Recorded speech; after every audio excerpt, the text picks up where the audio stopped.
and to the republic for which it stands, one nation, under God, indivisible, with liberty and justice for all. Thank you very much. May we have roll call, please?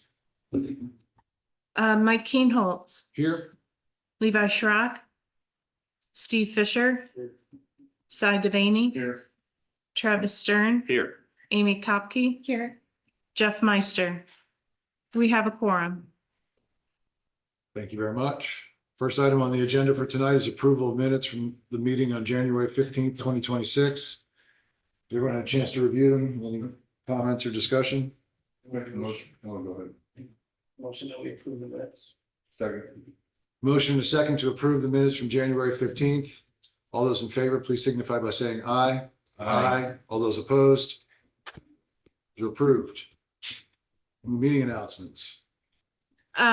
This evening, we have both the election of officers and a plan commission appointment to make to the BZA. Excellent. All right. So jump into appointment of officers. Since I skipped that on the agenda. That's okay. And we only need president and vice president. We do not need an appointment for secretary. Looking for discussion or appointments for president and vice president of the board. Make a motion. Mark Keenholz for president. Second. Nominations be closed. Second. Motion was second for nominations to be closed. We'll be voting on Mike Keenholz for president. You want to roll call this or is it just open vote? Okay, all those in favor of Mike Keenholz as president, please signify by saying aye. Aye. All those opposed? I abstain. Passes. Anybody interested in anything? Any other people? Sure. Make a motion for Amy Kepke as vice president. Second. Make a motion to close nominations. All right, vote for Amy Kepke as vice president. All those in favor, please signify by saying aye. Aye. All those opposed? Passes. No vote for secretary, you said? No vote for secretary. The department fulfills that position now. Looking for a nominee from the APC to the BZA. I served in that role last year. Continue serving. Happy to continue to serve. I nominate Mike Keenholz. Second. Nominations be closed. Second. All those in favor of me, Mike Keenholz as the president of APC as the designee to the BZA, signify by saying aye. Aye. Passes. We're moving right along. Okay, that takes care of the housekeeping. All right, do we need rules and procedures tonight? No, we do not. Excellent. Happy to hear that. Non-hearing items, we have comprehensive and thorough plan introduction.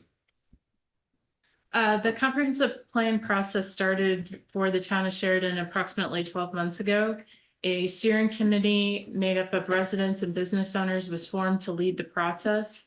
After 6 steering committee meetings, 2 public open houses, and then, 3 public open houses and an online survey, the project culminates in the documents that'll be presented to you this evening, both a comprehensive plan and a thoroughfare plan. So at this time, I would like to introduce Adam Pieper from HWC. All right. Thank you, Jennifer, and thanks, Plan Commission, for letting us be here and kind of co-opt your meeting. Appreciate it. As she said, my name is Adam Pieper. I'm a community planner with HWC Engineering. I've been the project manager for this process to create the Sheridan Thoroughfare Plan and Comprehensive Plan. With me tonight is Alec Portman, another community planner with HWC. I do have some hard copies of this presentation if anyone wants it. I don't know how. But just want to, like Jennifer said, kind of introduce the documents, let you know how they're organized, the the process that went into it and some of the key themes, answering questions you may have now, but really just kind of tee it up so you can take some time in looking at these. And then when I get to next steps, we'll talk about, when we'd like comments back, ultimately in hopes of being back next month for the official public hearing. So project overview, Jennifer just introduced it a little bit. I know as a commission, you are familiar with what the comprehensive plan is. We have some of our steering committee members here this evening that have heard this spiel before, but just in case, or make sure others in the audience are aware, the comprehensive plan is really the long-range guide to development, redevelopment, and community investment, both on the part of the town in terms of utility and infrastructure, investments, other programs and services that are provided, and then on private property too. So a guide for if a property owner wants to make changes to their property, or if a developer is interested in doing business in the community, the comprehensive plan serves as that guide. Indiana statute requires a few things to be in the comprehensive plan. That's objectives for future development, policy for land use development, and policy for the development of public ways, lands, and utilities. So we've certainly included that to meet statutory requirements. Indiana code also says if you want to have a zoning ordinance, you have to have a comprehensive plan first. There isn't a requirement to necessarily update your comprehensive plan in any regular time, but again, the comprehensive plan is the guide. The zoning ordinance is one of those key implementation mechanisms, is the actual, rules, just like all the other town ordinances, speed limits, nuisance code, things like that. But ultimately, we hope this is used by you all as the Plan Commission, Jennifer, Caitlin, and others as staff. And then, like I said, property owners, builders, development community, as they look to make decisions going forward. With respect to the thoroughfare plan, little different, still a long range guide, obviously more focused on transportation policies and standards here. It is more long range looking. It is not a traffic study to address immediate concerns, although we certainly heard some of those through our engagement process and have tried to identify those. We also looked at some of the recent crash data to identify what are some potential concerns in the short term. But really, we're looking at future roadway extensions, potential upgrades, intersection improvements, and how to protect and preserve the right-of-way that will be necessary to sustain a safe and efficient transportation network going forward. The thoroughfare plan is really important in that it provides the legal mechanism by which to require right-of-way dedication as subdivisions and other development petitions may come through. Furthermore, it is if you want to get federal funding for transportation improvements, that has to be, or a road has to be classified as an arterial or collector within town to be eligible for that federal funding. Local roads would not be. So again, I'll just touch on this. Jennifer mentioned in her introduction, we started back in May of last year with our kind of kickoff and internal organization, town forming the steering committee. And that first meeting we used last summer as our kind of big initial engagement push.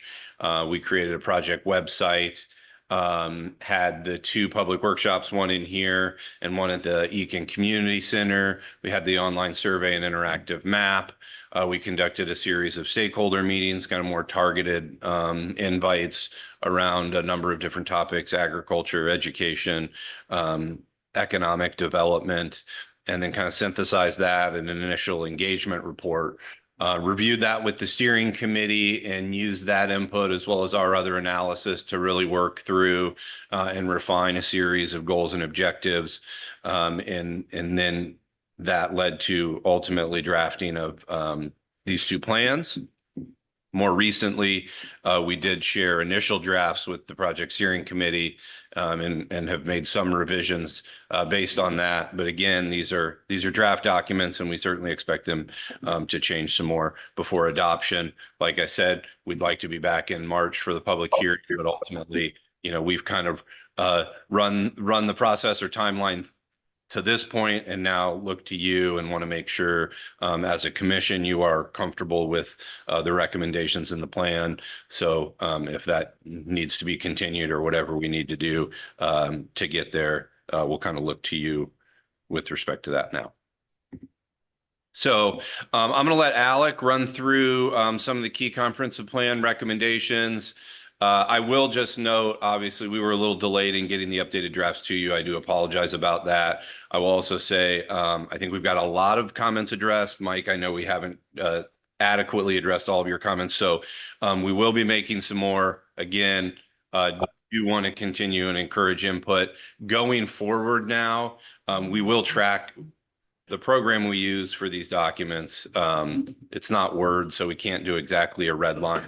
But we will maintain a specific list of page number. Here's the change that we made, so you don't have to read these whole things numerous times just to try and follow along with how we address comments. So please keep that in mind, and we'll certainly do that going forward. But I'm going to turn it over to Alec.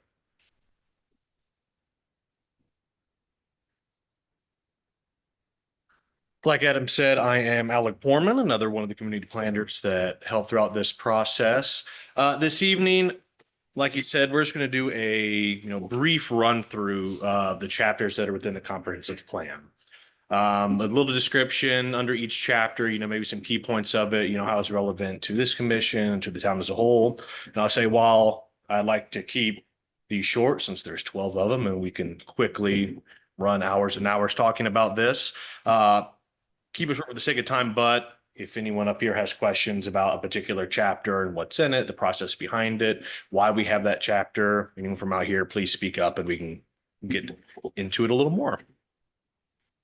The executive summary, the beginning of this plan, really the point of the executive summary is that it holds the story of the Sheridan Comprehensive Plan. It gets into highlighting the factors that led to the need for the plan, the reorganization, the regional growth pressures from Hamilton County to the south, the 31 corridor, how can we respond to those changes?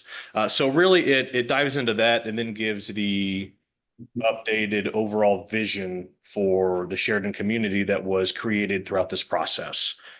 Now that this new vision, while it isn't here, it's within the entire plan. That is something that, the goals relate back to. And whenever you see the goals, objectives, different mapping, at the end of the day, all those are tools to help you all and the town as a whole kind of achieve that vision that's outlined within this chapter.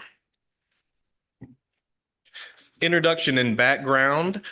Simply put, this tells people what a comprehensive plan is, why it's important to Sheridan, why we went ahead and updated, how you are going to be using this, the process of how we got here. Jennifer mentioned, the multiple meetings and things of that nature that kind of outlined in here, and why we have that process and why we want to make sure that we gather consensus from the community.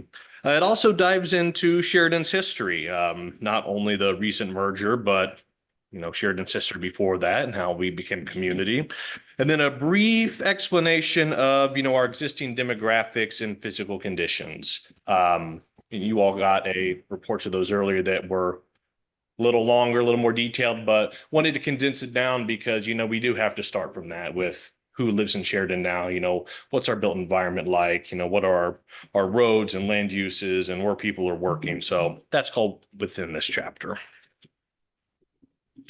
Process and engagement. So this chapter will provide a summary of the public engagement that went into the creation of the goals, objectives, mapping, really everything within this plan.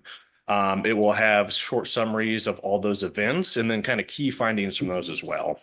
Now, I don't want to hit every single key finding throughout that this evening. I would like to point out some of the engagement numbers that we tracked throughout this. As Jennifer also mentioned, we had 2 community workshops at the beginning that had over 80 participants, one here and then one on the northern part of town. Had an online survey that had over 215 responses. We had an interactive map that allowed residents to go on. There was a number of features they could choose from, whether it be, hey, this is an area maybe for future housing, or I'd like to see a park or a trail through here. 47 of those different unique features were placed on the map. And then for anyone else viewing them, you had an option to hit a like or dislike on that. And over 1,000 likes on those different features and just 180 dislikes. So I will say out of the different mapping exercises we've used similar to that, Sheridan has by far been the most skewed for positive for what residents have put onto that map. In addition, we had 6 different stakeholder meetings that had over 55 participants throughout them. We had the one wish exercise that the town held at town hall that had over 110 different notes, the big ideas open house that took kind of that initial feedback and input with the draft goals that was hosted here for review with over 50 participants. And then throughout the entire 12 months, we've had over 1,700 unique visitors to the project website.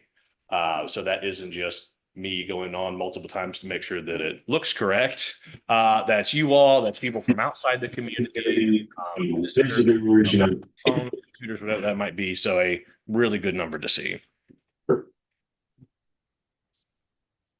All right, land use and development characters. So this is likely the longest, and I'll say maybe most critical chapter for the group in front of us this evening. This chapter is the home of the future land use map and then the land use classifications, as well as other goals that support those as well. Those goals, you know, relate anywhere from preserving farmland to development in the town core to what we want the U.S. corridor to look like. And then on top of that, we have 2 different maps that are going to be within this chapter, both the exact same, but different extents, just so it's easier if you want to look a little closer to the 47 corridor instead of the northern part of Sheridan. In general, something we heard a lot from public input, public feedback, going to the steering committee. In general, the non-ag uses have been limited to around 246 and south. It was a lot of feedback we received throughout the process was that, you know, we had this merger for a reason. We want to make sure that Sheridan can stay as a rural community. And this was one of the ways that went about to create that. Now, obviously, a small difference of that is the airport is a little different. And then the 276 corridor over by the interchange does have a little industrial as well, but that is down the road when those things might arise. I'll just note real quick on the future land use map too, that this is not a, you know, the town is not going to take the initiative to necessarily rezone property to make zoning match the future land use. Changes to private property will be dependent on the wishes of the private property owners, and are going to also be dependent on, you know, market reality. And then beyond that, just because an area may be identified for a different potential use in the future, that doesn't mean that could necessarily happen in the short term. The comprehensive plan is much more than just this map. While this map is important, there are other goals and strategies and other considerations that have to be put.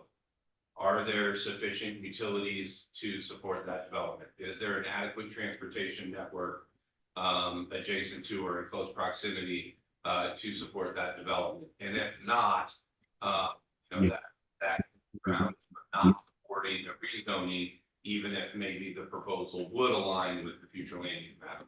Similarly, there, you know, the town is not be in a position to provide municipal services if it is in a location far enough away where again that can't be supported in the short term. So the important, but it has to be taken in context of and infrastructure needs and conditions that the town faces.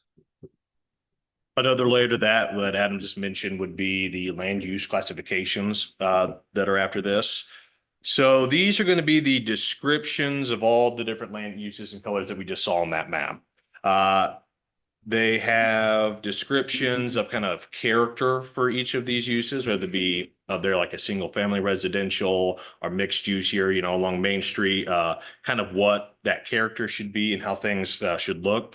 They also hold preferred uses and then some additional notes, like Adam said, related to development. So if there's a mixed density residential that's orange on the map, but there's no utilities to that area and the road infrastructure like could not support something like that, that is, as Adam said, kind of the grounds that Plan Commission and Council can use to maybe deny some of those requests.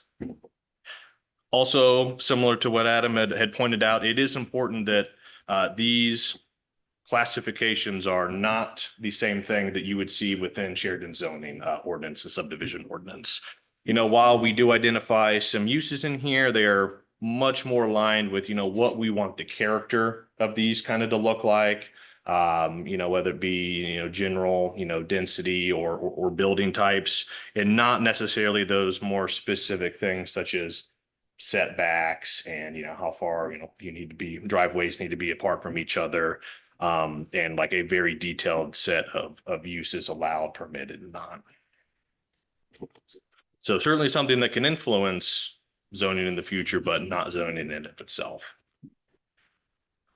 The rest of the topic chapters within the plan, as we pointed out, are the goals and objectives that were created through public engagement that continue to support the plan's overall vision.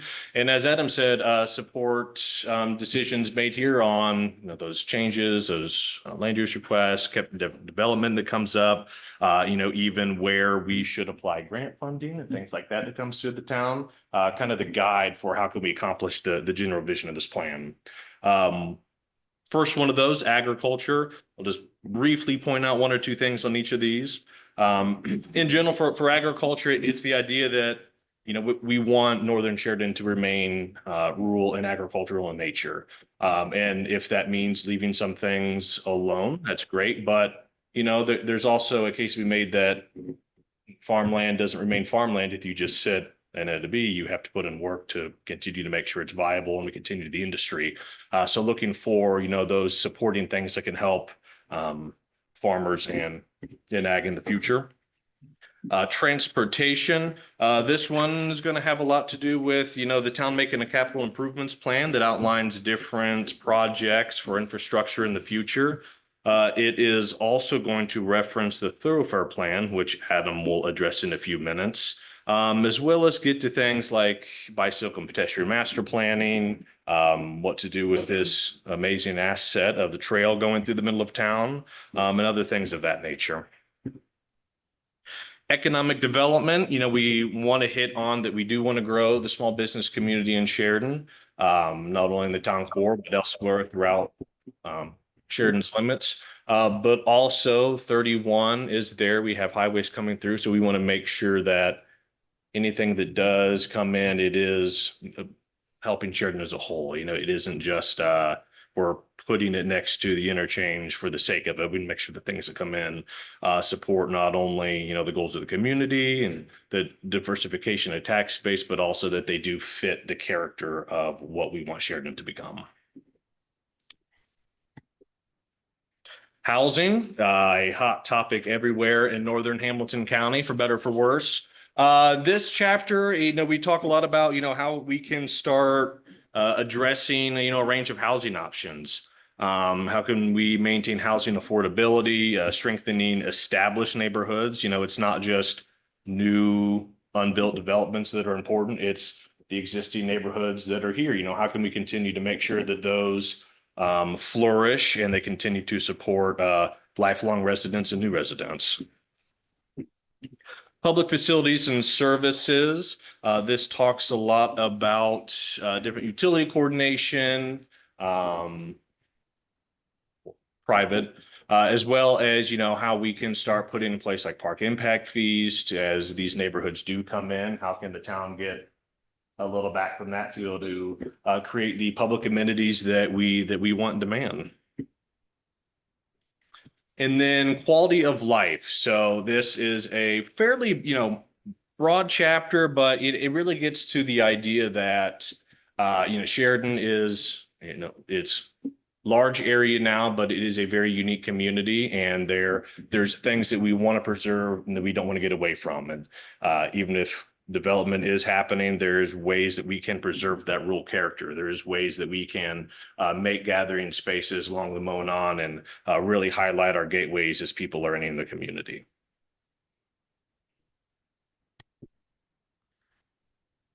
Related to the future land use map and the classifications, three different focus areas were identified by the steering committee throughout this process that were looked at a little closer in terms of land uses and build outs and design and development, just to give Plan Commission, Town Council, staff a little more information when making decisions around some of these areas.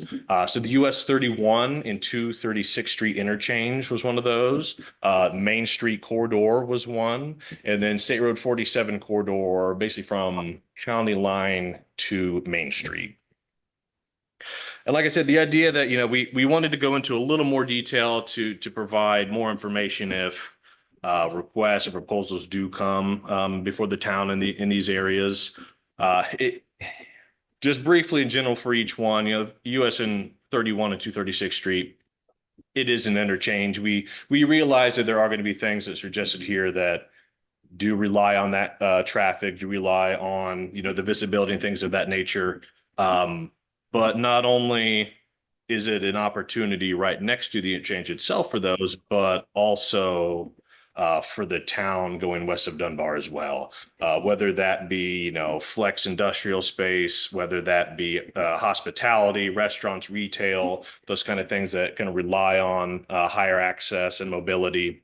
But at the same time, making sure that as these are coming in, that we're properly expanding the road network so we reduce, the traffic congestion concerns, as well as making sure that the creek that runs through an open space are preserved as well.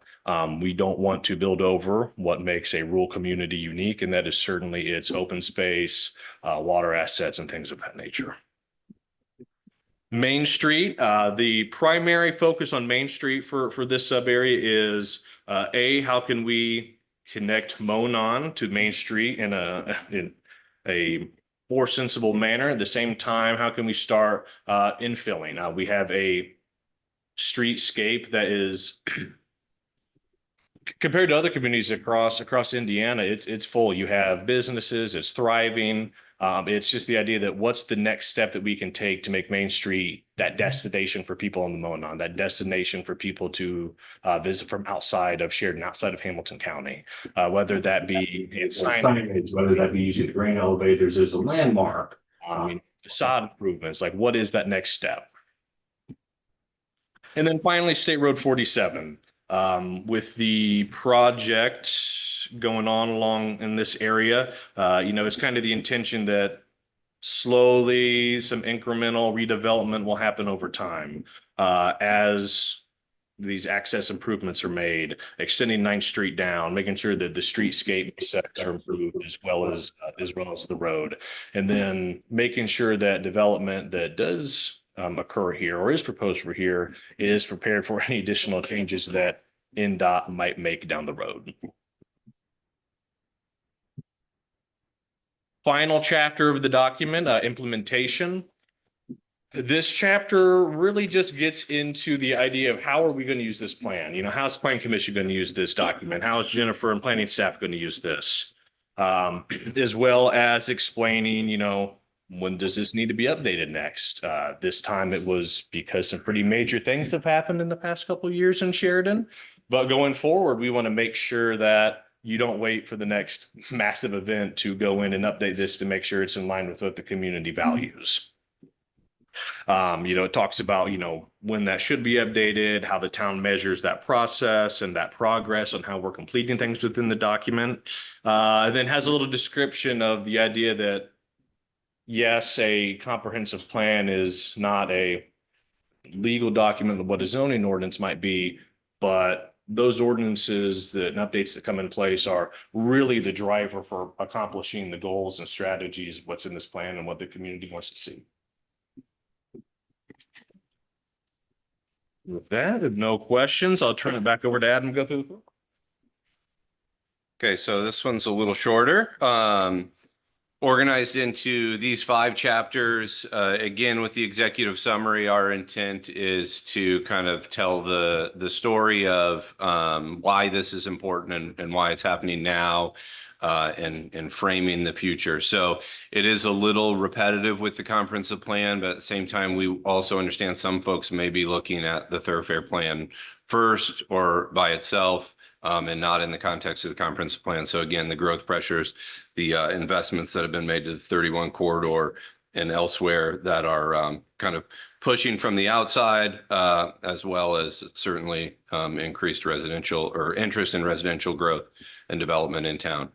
There's some guiding principles that were developed to kind of guide the recommendations throughout the remainder of this plan. We do have the future thoroughfare map included in the executive summary, being, the one kind of the most important element in here. And then we do define some key terms and acronyms and abbreviations that are used in the document. The background. So again, the purpose of the thoroughfare plan, the process we went to, and it, references that this was done in conjunction with the comprehensive plan, includes the comprehensive plan vision. And then we have synthesized the transportation kind of key themes from our broader engagement efforts here. In terms of the existing conditions and analysis, again, a little bit of that demographic information that Alec referred to, also more transportation related elements like commuting profile, the existing functional classification as recognized by federal highways. We do also mention the Hamilton County Thoroughfare Plan here as that has been kind of the guide and policy document for many of what are now Sheridan's roads in the recent past. We analyzed several years of traffic, we got traffic count data where available from NDOT, and then several years of crash data from the state database. These are a couple maps of that crash data. So the one on the left, a heat map, red showing the highest frequency crash locations. Obviously, this goes back several years to pre-US 31 conditions where it wasn't limited access. So we would certainly expect to see a reduction, hopefully, in the number of accidents with the significant reduction in access to 31 and at-grade intersections. But we can certainly see some areas in town here that are also problematic or along 236th Street. It's also important to note when we see, State Road 38, State Road 47, certainly concerned about those, but the town is somewhat limited in being able to drive improvements to those as those are under the jurisdiction of NDOT. And then the map on the right are the crashes with injury. And sadly, the red dots represent crashes that had a fatality. So nice that certainly it's not too high in number, but again, we do see some of those on 236th Street or on the north side of town. The plan includes some of the most prominent locations, as well as some of the factors. There's an incredible amount of data that comes with these. So there are things like animals in the roadway or other obstructions in the roadway that are obviously not possible to plan for or engineer around. There's also some distracted driver behavior and things like that. But when we look at it, we do see some common reasons for the accidents, and those may be related to sight lines at intersections or just approach angle where intersections have a slight offset that creates a little confusion. So there are some opportunities to enhance intersection safety. And then the other thing the plan recommends is just trying to analyze this data on a more regular basis so you can start to track progress over time, or again, identify what are maybe becoming problem hotspots before they're too bad. The recommendations chapter, certainly the key one here. So as I mentioned, the future thoroughfare map, which classifies the town's road network into a series of primary and secondary arterials, major and minor collectors, and local roadways. For each of those classifications, there's a table that dictates the minimum right-of-way standards and then different design elements that would be expected within that roadway. The right-of-way standards, again, tie back to what would need to be developed if a property is being subdivided or, commercial industrial application. So right-of-way dedication for that. I will say though, those minimum right-of-way standards are an ideal. There are instances where, State Road 38 running through town becomes Main Street, runs through town. That's a primary arterial. The desired right-of-way width for a primary arterial is over 100 feet. No one's saying go into an existing developed area and tear down numerous structures to get to that 120 feet. There are instances where, again, in developed areas, you're going to be constrained, but really as a growth management tool and looking forward, getting ahead of areas that will develop of critical importance. There's typical street sections that then give a visual depiction of those minimum right-of-way standards. We also have an analysis of what the key corridors are, why they're key corridors, and some of the considerations going forward. And then this map is the key roadway and intersection improvement. So in some instances, a road may serve as, minor arterial, but in northern Sheridan, we don't anticipate a dramatic need for roadway improvements in the short term. Obviously, you can see most of this is focused to the south, where we would anticipate more growth and where the future land use map and the comprehensive plan would allow for more growth. And then the intersections, again, as roadways are improved, a lot of times you're going to need corresponding intersection improvements or some of these types of crash data we were just talking about. There's some other policy recommendations in here related to access management. And it's tough for us to, at a high level and looking long range to identify where every potential future road may be. But a key thing here is how, as development occurs, how do we start to break up the larger kind of 1 mile county grid with through streets so that each subdivision doesn't come in and just say, okay, well, we've got our access on, 226 and secondary access on Mule Barn, and that's all we care about. How do these start to connect together to enhance connectivity? And then that allows for a broader distribution of traffic so that hopefully one or two corridors don't get tasked with carrying that larger burden. So this is that future thoroughfare map. So again, red arterials, red is the primary arterials, green is the minor or secondary arterials.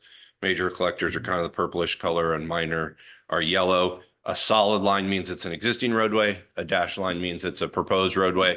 Again, these aren't exact alignments. Additional engineering, right-of-way dedication is going to be needed, but it generally is intended to convey an expectation of, connecting point A to point B if development occurs in that area in between. Like I said, here's the list of key corridors that are discussed in the plan. I won't go through all these, but if there are specific questions. And then again, ending with an implementation section, knowing that the town is in the process of updating a road impact fee, and we certainly suggest that. This map aligns to what we think is going to be the impact fee area.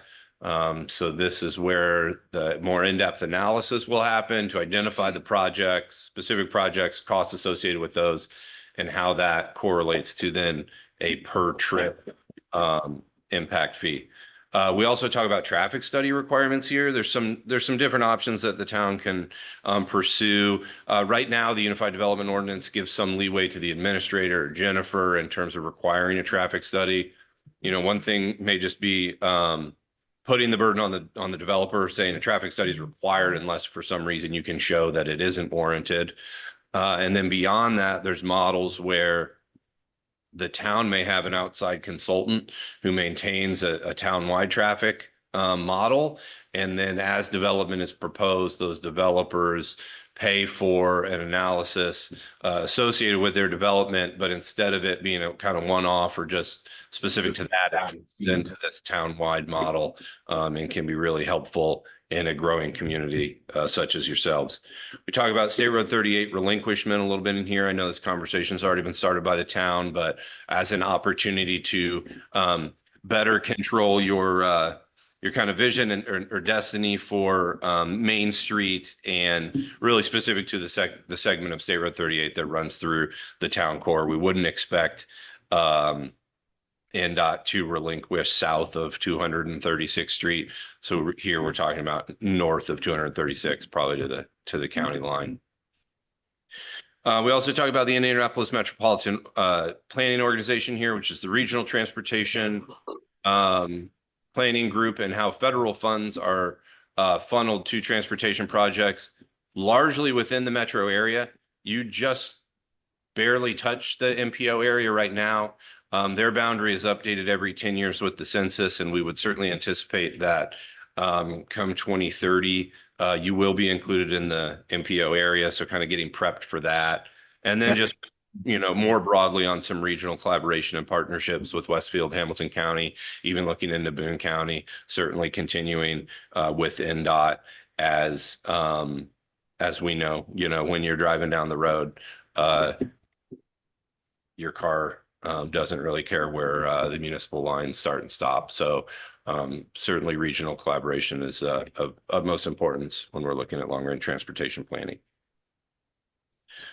So just briefly, in terms of next steps, like I said, we are going to follow your lead on timing. What we would ask is, if possible, we would like comments or questions in by Monday, March 2nd.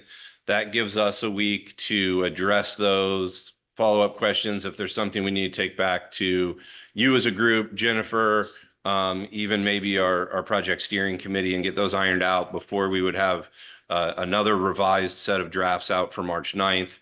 That would be the 10 days meet the statutory requirement, and have those available for public viewing before a plan commission hearing on the 19th. Again, I just want to reiterate, this is a draft, and while we think we have done a pretty good job addressing the community concerns that we heard through the engagement process, the things that stand out to us as professional planners when we look at Sheridan and some of the data and analysis and physical conditions that we've observed, but really this is your plan and it has to work for you. So while I take tremendous professional responsibility in everything that's in here, it's also kind of an interesting position. I don't own it. I don't have to agree with everything that's in there. Hopefully you do. So if there's something that's not a realistic Sheridan solution, please let us know. We don't want to be disingenuous in the plan and suggest a project that you aren't going to advocate for implementing. So please just keep that in mind. I will say the updated documents that we shared with you all this afternoon have been posted to the project website. So they are there for public viewing. There is a comment form on the project website. So if any residents, property owners have questions or concerns, please use that opportunity in the comment form to send them our way. I think you all should have my contact information now via email, or the phone number in my email signature is my cell phone. So we are happy to take comment and question by whatever means is easy for you. If that's notes in an email, if that's giving me a phone call, if you want to do a detailed markup of the PDF and redline that, that would be great too. Whatever's easiest for you. For the benefit of the folks in the room, what's the project website? Just to throw that all out. Thanks, Mike. The project website is www.plansheridan.com. And there's a message on that landing page about the draft documents. And then there's a contact tab that has that form that'll go to us. Thank you. Yep. Thank you. So with that, I'd be happy to answer any questions you may have if you have had some time to look at it and have specific comments or concerns as well.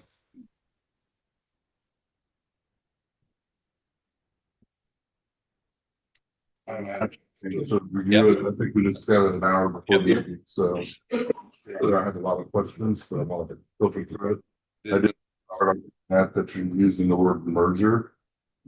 And it was not a merger, it's a reorganization, so anywhere you have merger in there, it needs to be replaced.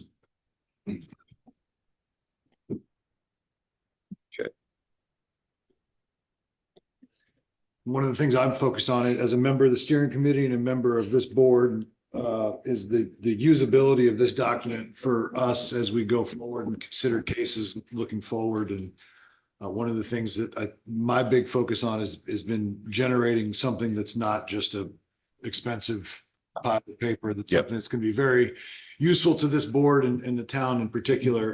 And as you mentioned, housing was going to be a very hot topic. I've gotten far enough to be able to read the executive summary for chapter 8. And I just want to say that this section here, I think, has really captured what I heard in a lot of meetings very well. New housing development should be directed towards and near the town core to reinforce a strong sense of community, support walkability, and make efficient use of existing infrastructure and services. Development patterns should reflect scale, pattern, and character of Sheridan's existing neighborhoods using context-sensitive design, appropriate lot sizes, attractive buffer areas where necessary. I just feel like that really captures what we talked about in those housing meetings, and I think it matches what the intent of folks around here would like to see from feedback that I've heard. I appreciate that. I will say we did get the Indiana American water and sewer kind of existing service areas in GIS. We added those maps. We're still in the process of kind of translating that or overlaying that with the future land use map to better identify where development may be anticipated in the short term versus medium and long. I know that's something we talked about at our last meeting. So I want to acknowledge that and say that is certainly something we will be adding.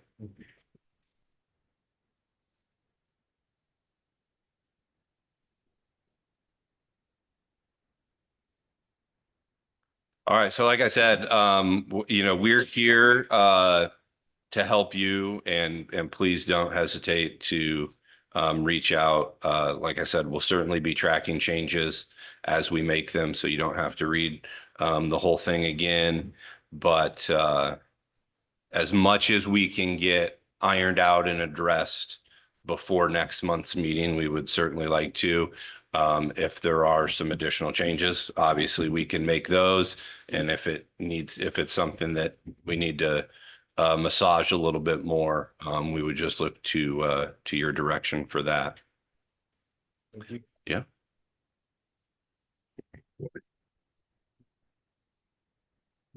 Just to reiterate real quickly, next month's meeting will be the public hearing for this item. So that will be the public's chance to come to the podium and speak on elements of the plans.